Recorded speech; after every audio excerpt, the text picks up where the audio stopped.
It was dark, and it was getting colder with each passing moment. Must light the Kangri now, thought Tej Mohan as he struggled to find it under the clouded skies, which indicated that it might just snow tonight. The matchsticks, he recalled, as he pulled them out of his pocket and struck one which briefly revealed the secrecy of the Kangri's location.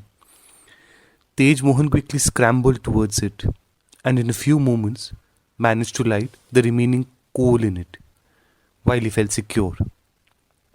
Cold, but secure under the part of the roof that was still intact. The snow had begun to fall and the winds picked up speed. The chill was getting into his bones.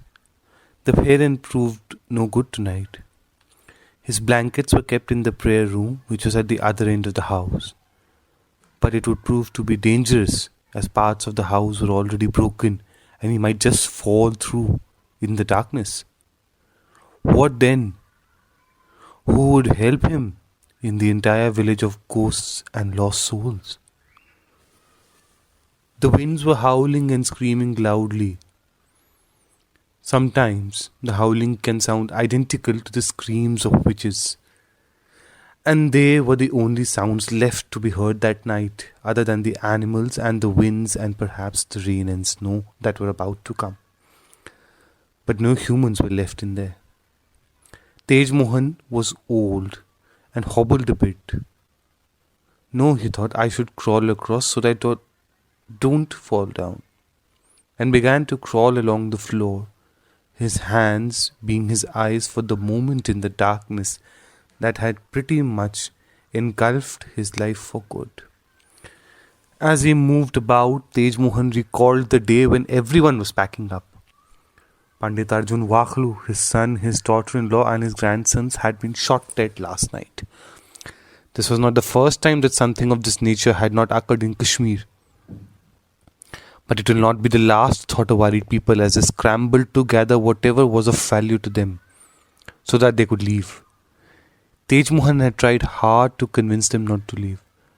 They are our brothers. These people are foreigners. Our brothers will save us. Where were they last night, uncle, when your son was shot? Abbas was also among the gunmen. I recognized him by the color of his eyes. He did not even flinch once when he pumped bullets into Arjun's body. Was he not a friend of Arjun's son? Tej Mohan was left alone with a few families, while almost everyone else ran away to Jammu in a refugee camp. What could be more humiliating, thought Tej Mohan, as he crawled along, than living in a refugee camp? But nobody was listening to him then. Nobody was left behind to listen to him now. Tej Mohan's hands detected a hole in the floor, and he quietly thanked Shiva while he slid sidewards and began to move towards the puja room.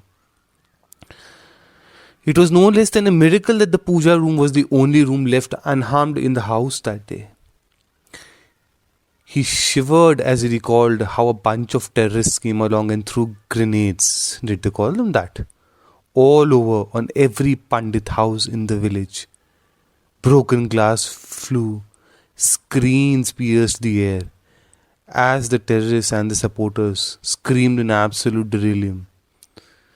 "ऐ ज़ालिमों, ऐ बुज़दिलों, कश्मीर हमारा छोड़ दो। कश्मीर में अगर रहना है तो अल्लाहु अकबर कहना है." In the meantime, a few sirens and a few bullets sprayed everywhere, and after a few hours, everything went quiet. And yet, that fateful night's slogan kept ringing in his ear. Kashir Banawan Pakistan, Batav Vairi, Vatn Insan.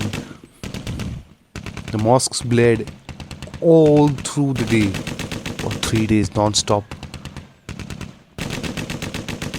Tej Mohan had walked out that day.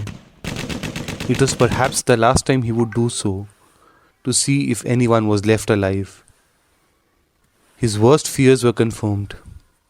No Pandit was left alive. He was the only one left. Finally, he reached his room. He remembered that he had to perform his daily evening puja. A Pandit cannot leave his duties come what may. Shiva is everywhere, he remembered. And as a Hindu, he could not give up on his remembrance of that very being that sustained him. Thanks to some old Muslim friends in other villages who left things at his doorstep he needed every few weeks. He never came out in front of them, but would be reassured when they would tell him about the trout they brought for Hairat, or when the apples had been harvested from the orchards that once belonged to his brother, but were now owned by some person from Srinagar, or when good quality ghee and curd would be left behind for his pujas. He started reciting the Ganesh Stuti as he lit the lamps, whose lights created a ghostly aura in the darkness of that night. He began to sing Shiva bhajans, the only thing that gave him solace from tonight's chill, as he felt the chill rise in his body and realized it crawling slowly towards his heart. He began to lose his senses as he heard choruses of Pandit voices singing Baltai Madla with him in the background. Maybe he was dreaming, or maybe he was hallucinating. He began remembering that Herath in Srinagar, where he saw his Muslim friends swim across the Jhelum towards Ganpatiyar banks in Srinagar to retrieve the pots and the soaked walnuts in them that the Vatnin or the Panditanis had left behind. And the fragrance of the smoked trout started to overwhelm his senses. He heard loudly how the Hayrat Salams were being drowned out by the slogans from those mosques, asking them, the original inhabitants of the valley, to leave the houses forever. He remembered that day when he had prayed at Nandareshi's grave, blurring out against the bloodshed he witnessed every day. And yet the Vak of Laleshwari rang loud in the skies, overpowering every other word that he thought of.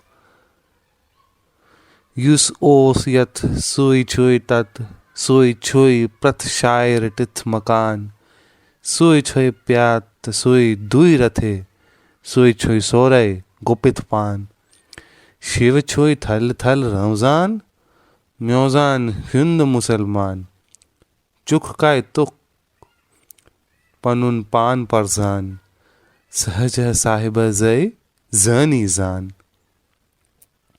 She had called out for Shiva, and tonight it seemed that Shiva was coming towards him in his full brilliance, that brilliance blinding him out altogether. Slowly, as Pandit Tej Mohan Sabru kept the Aarti lamp down and covered himself in the blankets, he laid down to rest as a proud Kashmiri Pandit that fateful night. When the last Kashmiri Pandit of the village passed away in sleep to give company to the spirits of the bhattas that roamed in the valley, seeking vengeance in blood for what happened to them.